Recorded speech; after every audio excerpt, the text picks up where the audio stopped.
22 है। अध्यक्ष महोदय, ये जो नए नए लोग इधर से उधर खिसक गए हैं, या ना बोले तो अच्छा ही है। एक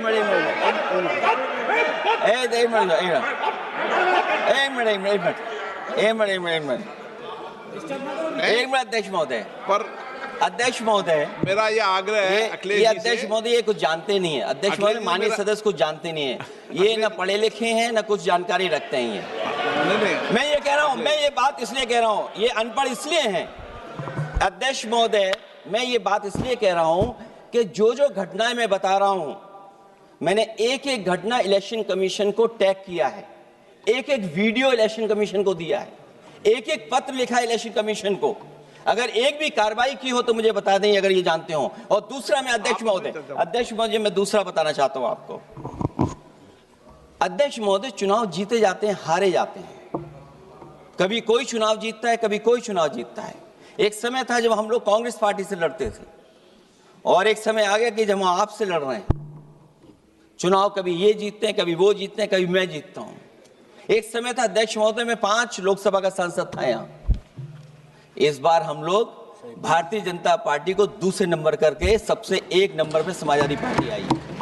और अध्यक्ष महोदय, ये जहां से आपने कम्युनल पॉलिटिक्स शुरू की थी, जहां से आपने कम्युनल माहौल बनाया था देश में, उस अयोध्या से अगर कोई जीता है तो हमारे समाजवादी पार्टी के अवधेश जी जीत करके आए हैं। ये चुनाव जीते जाते हैं, हारे जाते हैं, लेकिन जिस संस्था की जिम्मेदारी निष्पक्ष रहना, वो आखिरकार संस्था निष्पक्ष क्यों नहीं है, सवाल ये है।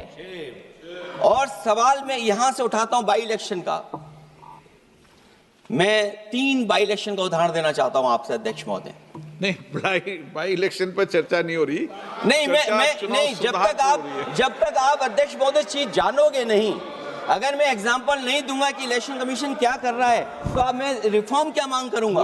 अध्यक्ष महोदय, जब तक मैं घटना नहीं बताऊंगा, मैं पहला बाई इलेक्शन बताना चाहता हूं। ओके, मानिए आपका नंबर आ गया। अगर आप रिफॉर्म पे बात कर रहे हैं तो आपको घटनाएं क्या हुई वो बात तो करनी पड़ेगी।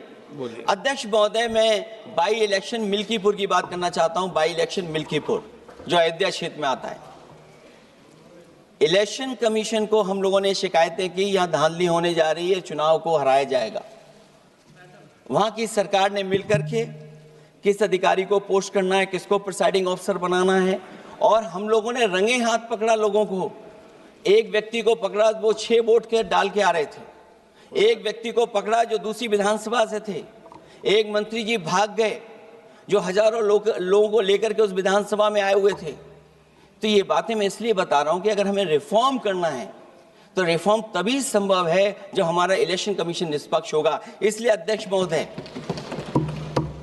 मैं कांग्रेस पार्टी के सुझाव से सहमत हूं कि पहला सुझाव उन्होंने दिया है, और हम समाजवादी पार्टी के लोग भी ये मानते हैं कि जो इलेक्शन कमीशन के अपॉइंटमेंट का जो तरीका है, वो तरीका बदला जाए। वो कम से कम ऐसा हो, पारदर्शी हो, निष्पक्ष हो, दिखे कि हमारी भी कुछ भागीदारी है। क्योंकि जो व्यवस्था पहले थी, उस व्यवस्था को अगर बदलने का काम किसी ने किया तो भारतीय जनता पार्टी ने किया है। इस व्यवस्था को बदलने का जो सुझाव कांग्रेस पार्टी की तरफ से है, उस सुझाव से हम सहमत हैं। दूसरा सुझाव जो कांग्रेस पार्टी ने दिया है, थोड़े दिनों बाद सुधार आया है कांग्रेस में, इसके लिए हम उनको धन्यवाद और बधाई देते हैं। उन्होंने कहा, और अध्यक्ष महोदय मेरा भी सुझाव है, कि इलेक्शन बैलेट पेपर से होना चाहिए। और इसलिए होना चाहिए कि बहुत प्रश्न लग रहे हैं, बहुत उंगली उठ रही है। इलेक्ट्रॉनिक चीजों पे बहुत सवाल खड़े हो रहे हैं, और केवल भारत के अंदर लोकतंत्र में नहीं, दुनिया के लोकतंत्र में। और ये जो लोग कुछ कह रहे हैं इलेक्ट्रॉनिक की बात और टेक्नोलॉजी की बात कर रहे हैं, मैं उनसे कहना चाहता हूं कि भारत और जर्मनी की तुलना कर लें, भारत और अमेरिका की तुलना कर लें, भारत की और जापान की तुलना कर लें, हम कहां खड़े हैं। अगर वो संपन्न देश जो टेक्नोलॉजी में हमसे कई गुना आगे हैं, अगर वो स्वीकार नहीं कर रहे ईवीएम, तो आखिरकार हम ईवीएम को क्यों स्वीकार कर रहे हैं? अगर उन देशों में लोकतंत्र है और बैलेट से वोट पड़ रहा है, तो यहाँ पर भी बैलेट से वोट पड़ना चाहिए। और जो मेरी जानकारी जहाँ तक पहुँचती और जानकारी है मुझे, वो जानकारी ये कहती है कि जर्मनी में अगर आप ईवीएम से वोट डालेंगे तो वो अनकॉन्स्टिट्यूशनल माना जाएगा। सोचो, जर्मनी जैसा देश बैलेट पेपर से वोट डलवा रहा, तो आखिर भारत जैसा देश हम बैलेट पे क्यों नहीं जा रहे हैं? जो रिफॉर्म की बात आई है, सबसे पहला सवाल यही है कि रिफॉर्म का मतलब क्या होता है? जब कोई चीज अपने मूल रूप स्वरूप में होती है तो उसे फॉर्म कहते हैं। जो वो मूल फॉर्म को खो बैठती है तो डिफॉर्म हो जाती है, और फिर उसी मूल फॉर्म में ले जाने का जो प्रयास होता है वो रिफॉर्म कहलाया जाता है। अध्यक्ष महोदय, सवाल ये भी है कि रिफॉर्म की जरूरत क्यों पड़ी? हमारी चुनावी प्रक्रिया खराब क्यों हुई? उसे खराब किसने किया? किसी भी चीज के खराब होने के दो कारण होते हैं। एक ये कि उसे बाहरी लोगों ने खराब किया, और एक ये कि उसके अंदर से ही किसी ने खराब किया या किसी ने अपने स्वार्थ के लिए करवाया। तो अध्यक्ष महोदय, आज ये अजीब हालत है कि बाहर से ज्यादा चुनावी प्रक्रिया अंदर से खराब हुई है। और ये उदाहरण इसलिए मैं देना चाहता था बाई इलेक्शंस के और लोकसभा के इलेक्शन का, क्योंकि जिस तरह की शिकायतें की गई थीं, अध्यक्ष महोदय, एक भी शिकायत पे कार्रवाई नहीं हुई। एक और मैं उदाहरण देना चाहता हूं, फर्रुखाबाद का चुनाव लोकसभा का, हालांकि और लोकसभा के चुनाव को मैं नहीं कहूंगा, लेकिन फर्रुखाबाद का लोकसभा का चुनाव जो पिछली बार 2024 में बड़े करीब से मैंने देखा। वहां के जिलाधिकारी, वहां का पुलिस का प्रशासन पूरे दिन लाठी चलाता रहा, और कभी लाइट जाती थी, कभी लाइट आती थी। जब हम लोगों ने जानकारी करने की कोशिश की कि आखिरकार क्यों हो रहा है, तो पता लगा कि उन्हें रिजल्ट बदलना है। तो उत्तर प्रदेश का इस तरह एक रिजल्ट नहीं बदला गया, कई जगह रिजल्ट बदला गया। हम इलेक्शन कमीशन के सामने खड़े रह गए कि इलेक्शन कमीशन को बताते रहे कि धांधली हो रही है, लेकिन इलेक्शन कमीशन ने कोई सुनवाई नहीं की।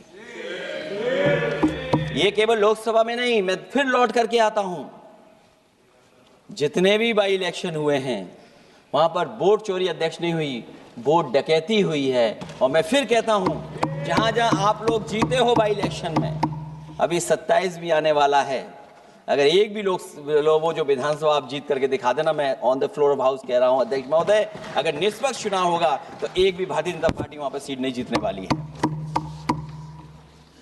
दूसरा कि जो समय समय पर पैसा आ जाता है अकाउंट में, ये लोकतंत्र को सबसे ज्यादा कमजोर कर रहा है। 10,000 बिहार में बांट दिए। अभी सुना है कि बहुत सारी महिलाओं ने कई जिलों में आंदोलन किया है, वो 10,000 के वादे से मुकर रहे हैं लोग। और मुझे याद है कि जिस समय उत्तर प्रदेश में मैं फ्री मोबाइल देने जा रहा था, कैबिनेट से मैंने पॉलिसी पास की थी, लेकिन यही बीजेपी के लोग चिल्ला चिल्ला करके उसको कह रहे थे कि चुनाव को इन्फ्लुएंस करने के लिए ये पॉलिसी लेकर के आए हैं, ये बांटने जा रहे हैं, और उसको रोक लगवाने का काम इलेक्शन कमीशन से किसी ने किया था, तो वो भारतीय जनता पार्टी थी। तो एक तरफ तो अपना पैसा दे रहे हैं आप, दूसरी तरफ कोई जनता के लिए अगर कोई पॉलिसी लेकर के आ रहा है उसको रोकना चाहते हैं। ये भेदभाव अगर किसी ने देखा है तो हम लोगों ने देखा है। फिर तीसरा, हम चाहते हैं कि मीडिया का जो रोल है चुनाव में, कुछ बात हम लोगों को समझ में नहीं आती। हमारे जो गरीब मतदाता हैं वो कभी कभी अध्यक्ष महोदय हमसे पूछते हैं कि आप तो टीवी पे आते हैं और चले जाते हैं, कुछ लोग टीवी पे आते हैं फिर